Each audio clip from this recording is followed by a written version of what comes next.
You're just in time for the Johnny Brew Show.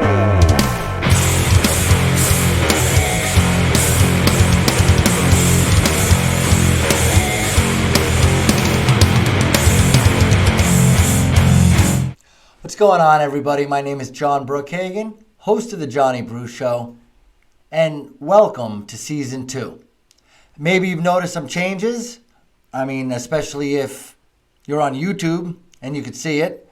Those of you on Spotify, thank you for joining us once again. But we got some new digs, and it's simply because of you guys. Your encouragement has motivated me to try harder.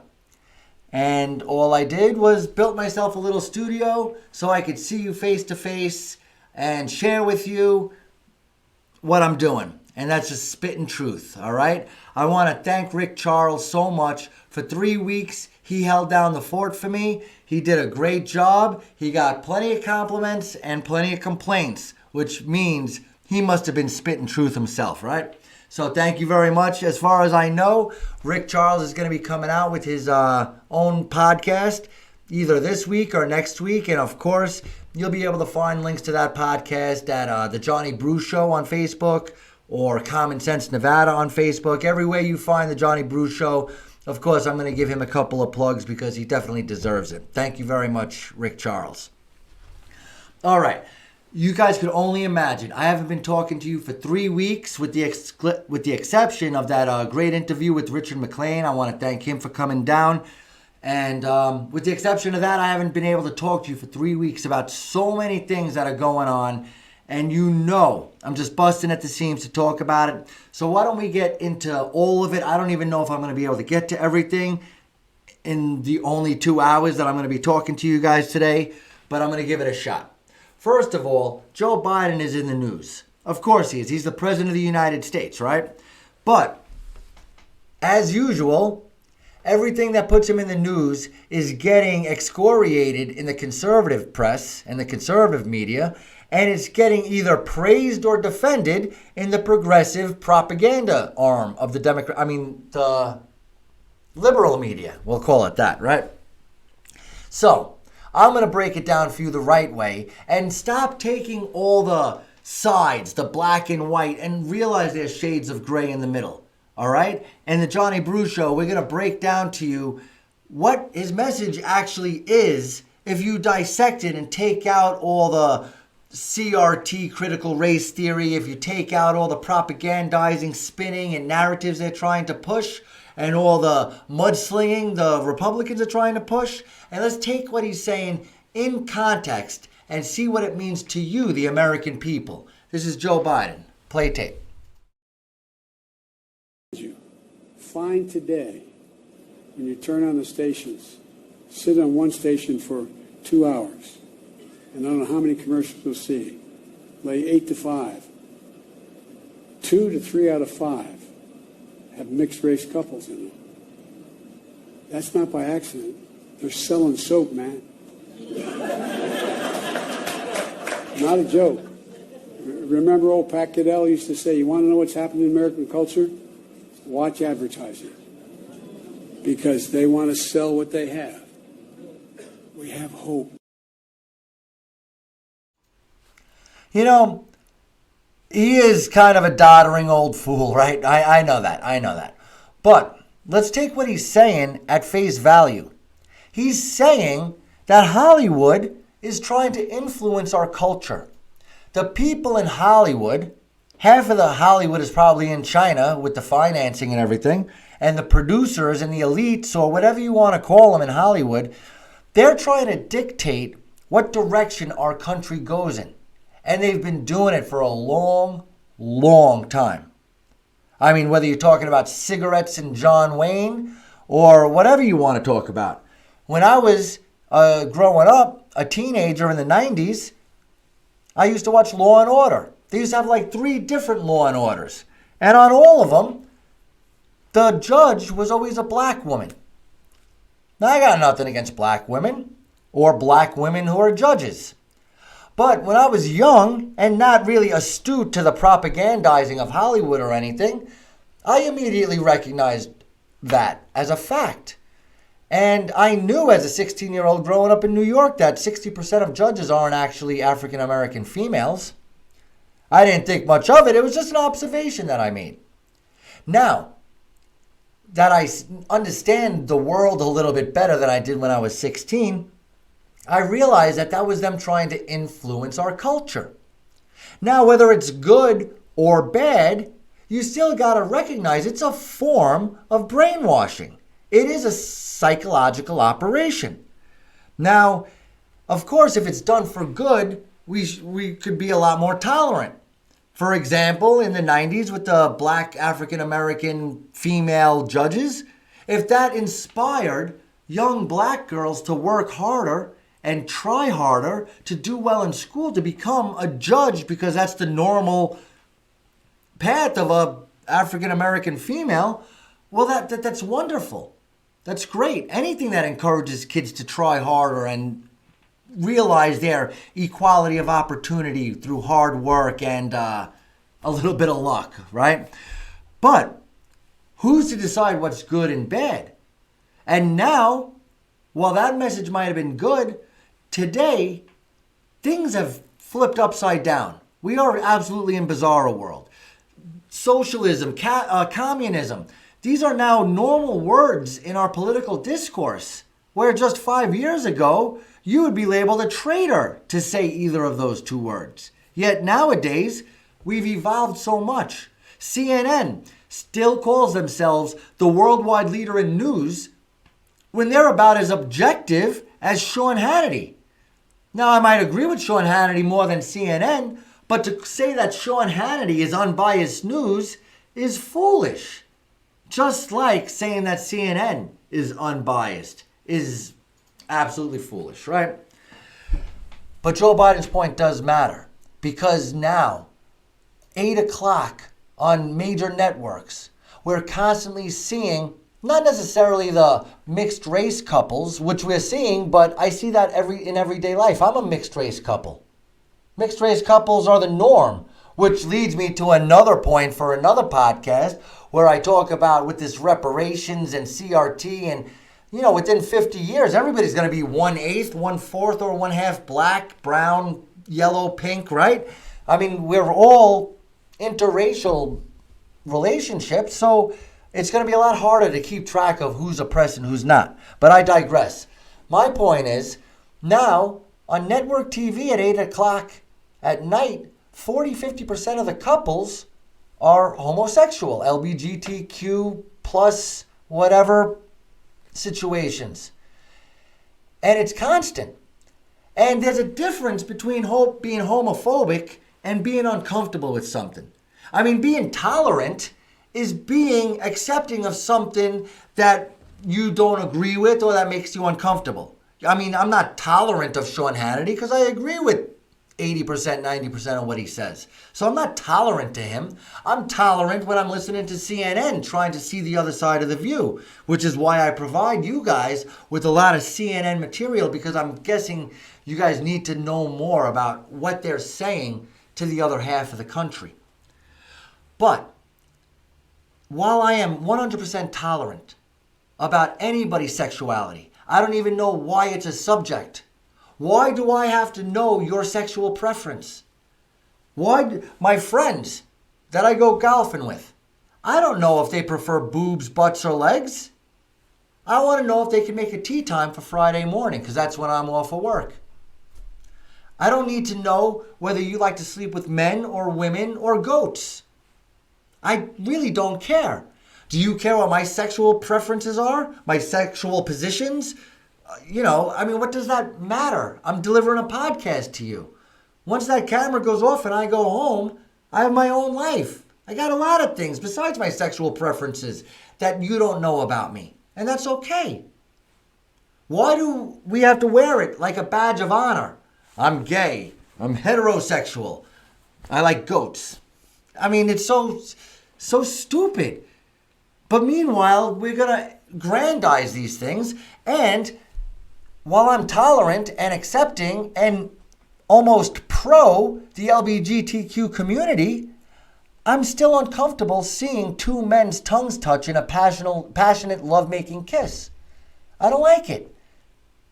To be honest, I don't really need to see heterosexual tongues touching and impassioned kisses at 8 p.m. on CBS, NBC, or ABC. I mean, if it's 11 o'clock on Fox, well, maybe it's going to be a little bit more risque. If it's HBO, maybe we're going to have soft porn and some of it's going to be, homosexual. But 7 o'clock, 8 o'clock on network TV, this isn't normal.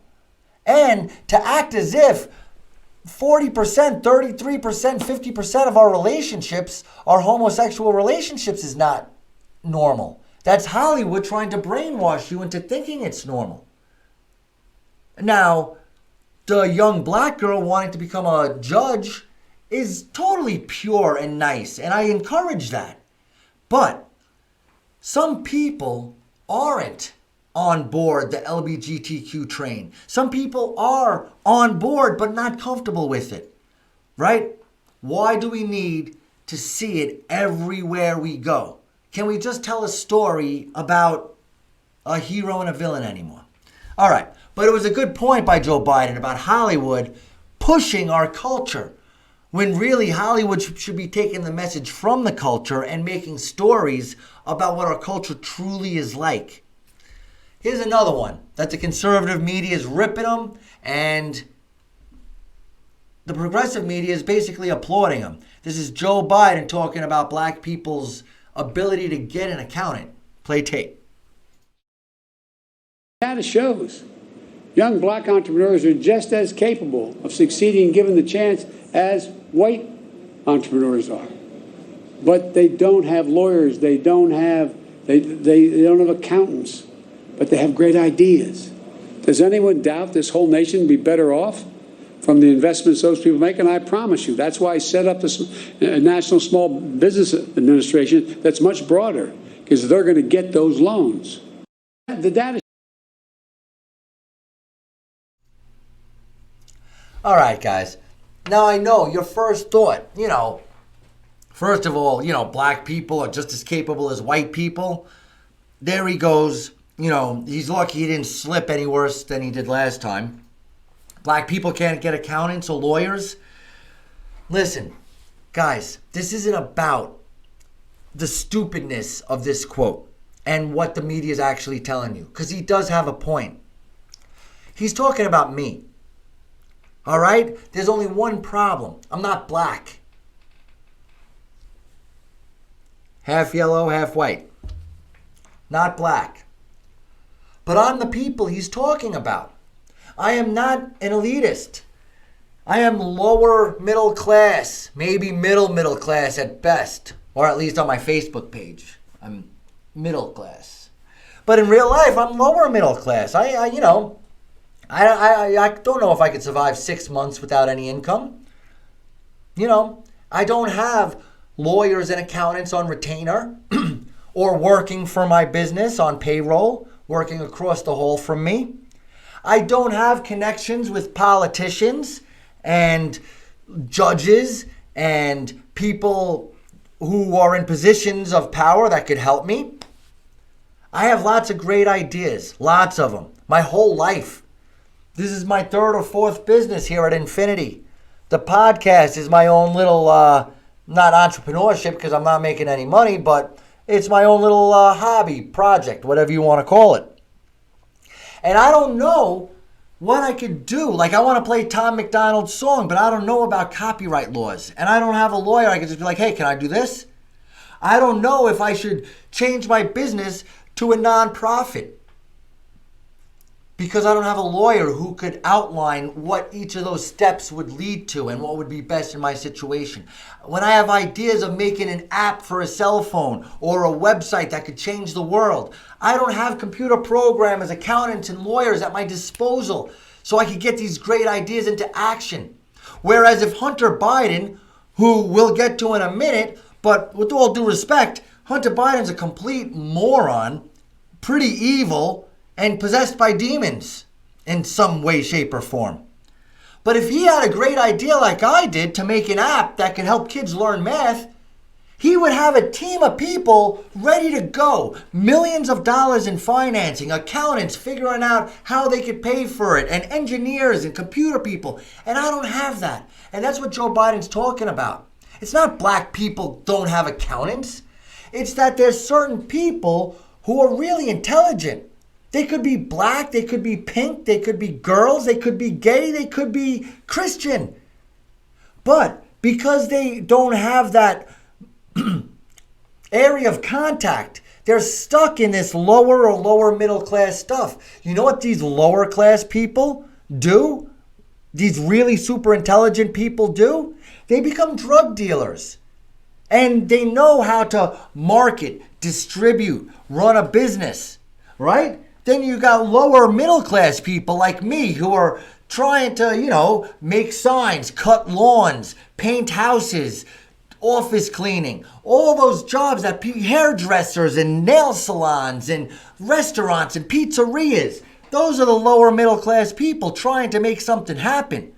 And then you got the upper middle class who are all the highly educated, architects and stuff like that, lawyers. And then you got the politicians and the elites. They have access to make their ideas work. And it's a great point by Joe Biden. I just wish he didn't cloak it in the BS narrative that's going to make the progressive media clap because he said some stupid soundbite. And it's going to make the conservatives call him the dotard racist that he is for making it about race. Thank you, Joe Biden, for trying to have a good point. You missed the mark, though. All right. Speaking of Hunter, we're allowed to talk about his laptop now because it's not a month before the election, which that in itself is a shame. You want to talk about misinformation and influence an election, but alas, I can't go too far off topic. But some more details are emerging about Hunter Biden, and there was some proof now that he's lying about certain things. And this is coming off the heels of his book tour, where I forget the name of his book. It's like Shiny Happy People, or I'm So Lucky, or some very positive reinforcement type stuff. I forget the name, and it's probably better off because I don't need to promote his book anyway. But here's some details on the evidence of him lying to the public. Play tape. More news about the son of the current president, then vice president.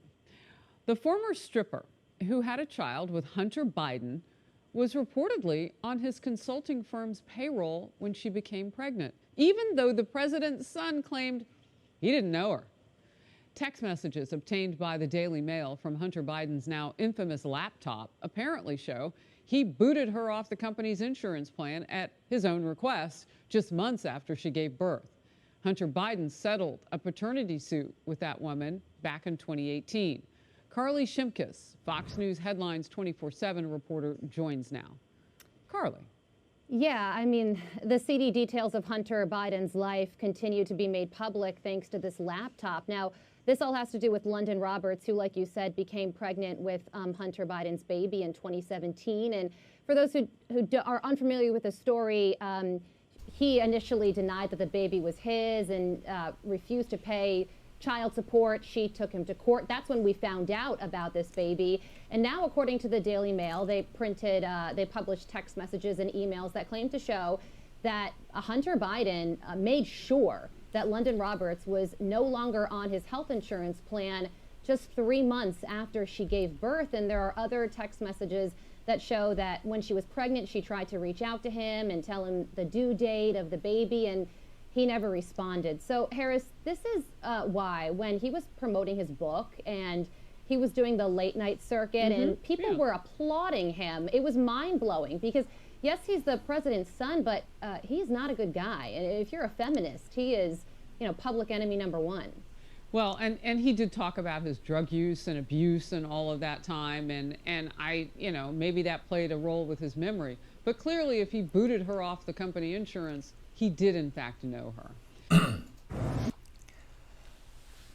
And yes, Harrison is trying to play devil's advocate, and I appreciate any reporter that tries to go against the grain a little bit just to cover both sides. But no, his drug abuse is no excuse. All right? Now let's get some things straight. Hunter Biden is not Joe Biden. And while Joe Biden is a huge influence on Hunter's life, which we're about to get into with this next clip, just because Hunter Biden does something bad does not directly reflect on Joe. I mean, I know siblings, I teach siblings, where one kid is a wonderful kid and the other kid is kind of a nightmare. And they have the same parents, they have the same upbringing, they have the same DNA. So people are people. And just as the Johnny Brew always says, it's individual responsibility. Everybody's responsible for themselves, so on and so forth. But Hunter Biden does matter. Hunter Biden represents this country, whether you like it or not. Not just because he's Joe Biden's son, but he's doing business dealings with oligarchs in Ukraine and Russia. And he's talking and doing business with people in the Communist Party of China.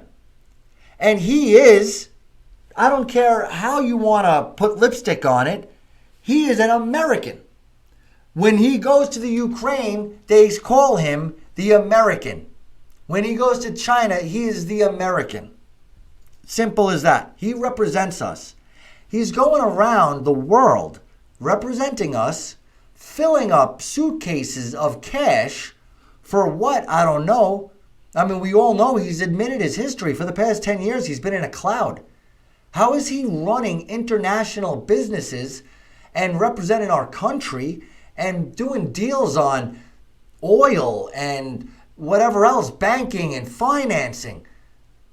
As an American, billion with a B, billion-dollar contracts with communists and oligarchs and communists in Russia, China, everywhere.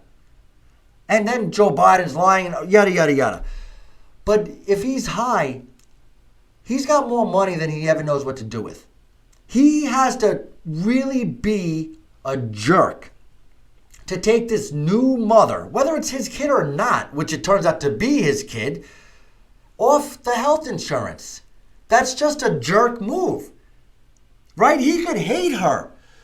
He could wish that she would go away. He could ignore her texts saying that it's your baby. But to go out of his way and take her health insurance away, why would you do that unless you're trying to hurt other people? And that's when I have a real problem. I don't have a problem with Hunter Biden doing drugs and having a drug problem. And people have their demons and people are going through things all the time. And he's not hurting anybody if he's laying in a hotel room bathtub smoking crack. But if he's going out of his way to take the health insurance from a new mother, if he's disparaging people that might say something that happens to be true about him, he's just a bad person. And let's take a look. When Hunter Biden was like 15, 16, or 17 years old, this is what his father was saying on the floor of the Senate. And you want to know where these people, get their influences from. This is Hunter's father, Joe Biden, and this is not too long ago. This isn't 1970. This is like 1984, 1985. This is Joe Biden, 30 years ago on the floor of the Senate. Play tape.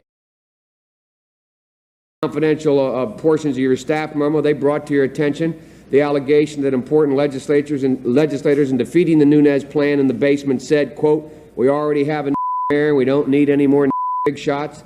And the court cited evidence of discriminatory intent on the part of other legislators, including the representative who testified at the court hearing that there were.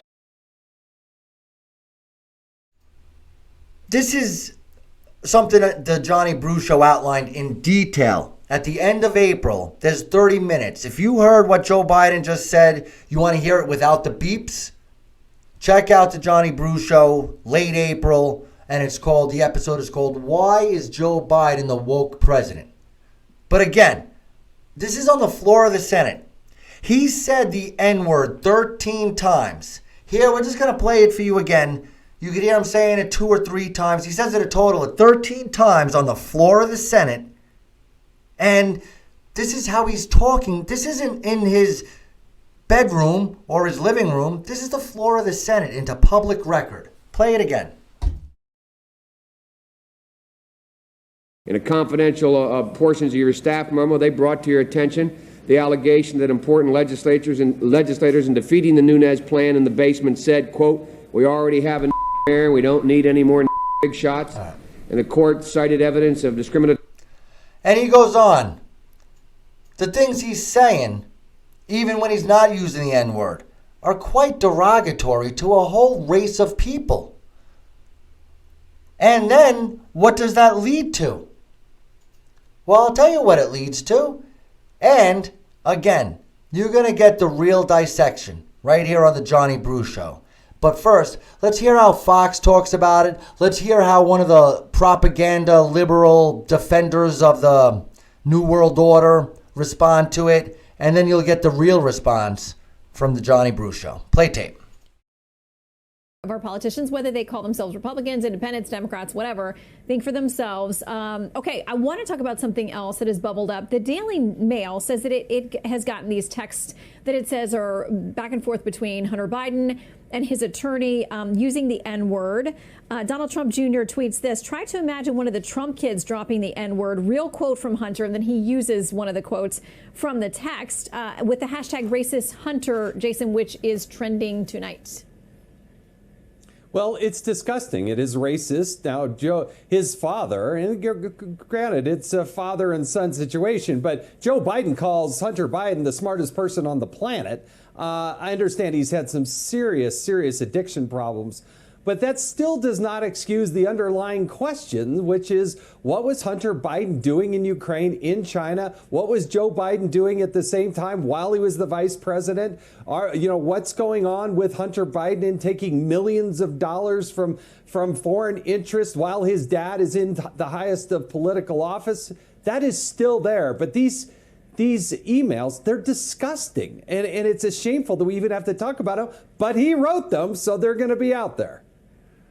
I mean, we are having this conversation about race, about, language, about things that people say. I mean, we just talked about Senator Manchin being accused of being racist because of the way he plans to vote. And now we have these texts. Benny Johnson tweeting this: "Weird how everyone who screamed about racism and white supremacy for the last 4 years are completely silent about members of the first family, Hunter Biden, using the N-word multiple times along with racist stereotypes and memes. Isn't this what you have been waiting for?" I mean, Leslie, isn't there pressure on those who've been out there saying, listen, we got to talk about these difficult issues, even if it's one of their own, that they have to be willing to come out and publicly denounce this? But he's not one of our own. I mean, this is what kills me. And Jason, you would know this better than I because you served in Congress, okay? When Jason ran, his wife and children didn't. And his wife and children, in my opinion, and I don't care if they're adults or not, I don't care if you're a Republican or a Democrat, should be off limits. Now, if Hunter did something wrong, investigate it, indict him, arrest him. But even though the N-word is absolutely disgusting, in my opinion, I don't care who is saying it to who, and I've had some people that I know that said to me it's okay in certain situations. I'm not okay with that. But Hunter Biden is not president, and even though he's the president's son, he is not running for office. He is not an elected official. I think, Leslie, though, you speak honestly. If this was Don Jr. or Eric Trump, honestly, do you think that the mainstream media, Democrats would be all over it, and Republicans would be under pressure to come out and say that's disgusting and not okay? Yeah, sort of like when Marjorie Taylor Greene kept making her Holocaust references, and it took days and even for some weeks, and even some are still silent on the right. Not calling her out. This is what happens, and you know it, Jason, in both of our parties. Yeah, and they say it all. I mean, and you've heard this before, so I'm not going to get too much into what they're having to say, because I'm sorry, I really feel like they're all idiots. All right? Nobody's being honest and truthful. So let's call a spade a spade.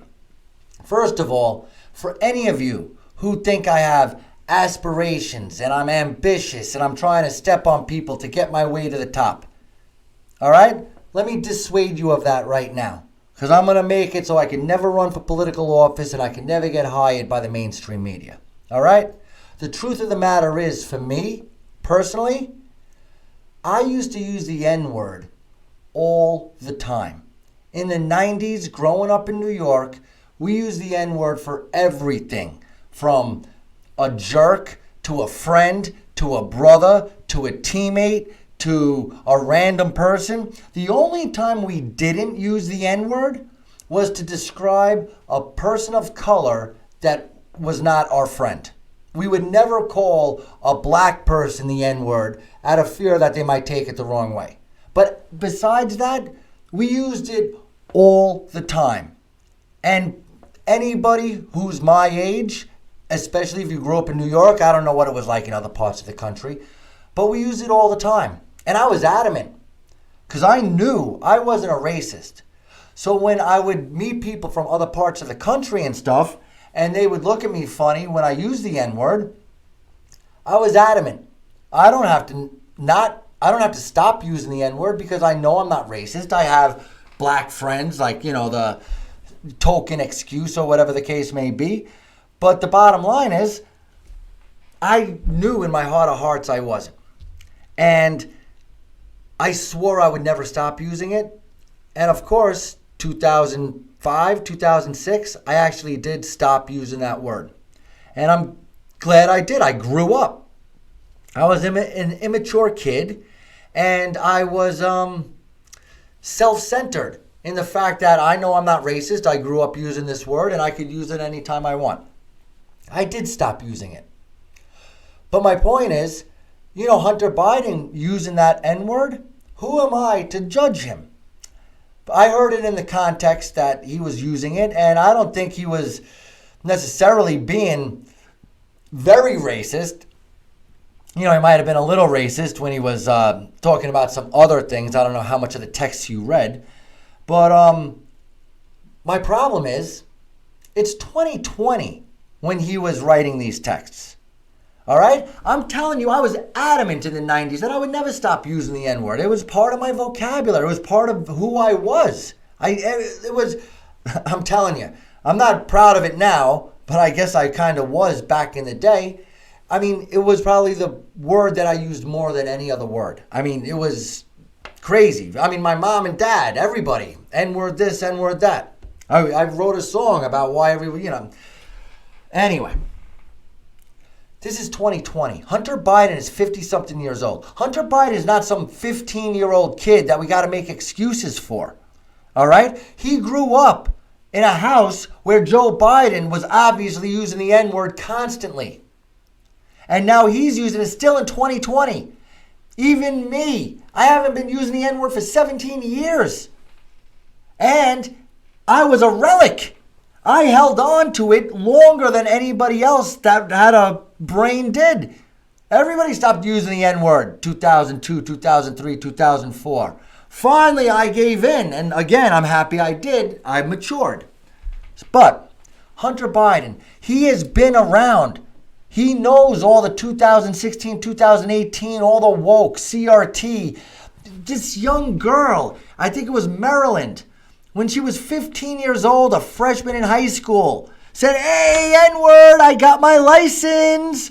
A 3-second clip on Instagram, saved for 4 years. As soon as she got accepted to college on scholarship for cheerleading, somebody pulled it out their back pocket and said, "Hey, this girl used the N-word for a split second when she was 15 years old. That girl's life was ruined. Lost her scholarship, lost her spot on the team, lost her education." And she even said, "I don't understand. It's in every single song I listen to. And I didn't say it meanly. But her life is over." Hunter Biden, no problem. It was 2020. You're a 50-something-year-old man. And this 15-year-old girl gets held to a higher standard. Oh, because he was a drug addict. I know drug addicts, or I've known drug addicts. All right? There's drug addicts who are good people, and there are drug addicts who are scumbags. Guess which category Hunter Biden falls in? All right? And it comes right from his father, who any way the wind blows, he'll go. You want me to be tough on crime in the 90s? I'm tough on crime. You want me to empty the jails in the 2020s? I'll empty the jails. Whatever will get me elected. Have a backbone. Hunter, Joe, anyone, you at home. Don't jump on the conservative bandwagon and call Hunter a racist. Call a spade a spade. All right. How much fun was that? The first segment of season 2. And I'm already pissed off. All right, I got more for you. All right? Listen to me. I need likes and comments. All right? That helps motivate me and keeps me going. Drop a line, just give me a thumbs up, or please add something to the conversation. You could always call or text or leave a voice memo. 702-682-9983.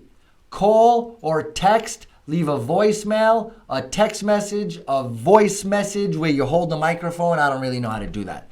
702-682-9983. If you want, you could email the Johnny Brew Show at gmail.com. Please hook up with the podcast and the YouTube. The podcast and the YouTube. And please leave a comment. Let me know what you think. Let me know you don't like my haircut because I cut it myself 3 weeks ago and it still hasn't grown in. Let me know that you always see my legs shaking. All right? I'm sorry. I got ADD. I'm 45 years old and I still have ADHD. All right? Give me some Ritalin, mama. Only kidding. Anyway, this part of the program was brought to you by The Meltdown with Darian Anthony. If you like your Bible and Revelations conflated with your culture and politics of modern day America, tune in to The Meltdown with Darian Anthony anywhere you find your podcasts. And you can always find links to these types of things on the Johnny Brew Show Facebook page. And one last thing, like I was telling you, I'm not sure about copyright laws and everything. All the videos that I showed you, everything that I talk about, they will be in the description or the comments, or, you know, my beautiful, beautiful nodding producer will put them somewhere to cover our butts. FYI, I don't own any, well, no, I do own music. I own my intro, thanks to Travis at Atero Terra. I own my graphics, thanks to Natalie. And I own my graphics and audio mixed together in video, thanks to my friends in Bolivia, Miguel Ontiveros and Evaldo. So, thank you so much for joining me on this trip. This is the first part of the first episode of Season 2. I hope you like the new outfit. I hope you like the new format. And we're going to be right back with the next portion, which is going to be talking about the border crisis and Kamala Harris. Even though it's not in the news every day, it's still going on. All day, every day. How does it affect your life? Stay tuned and find out.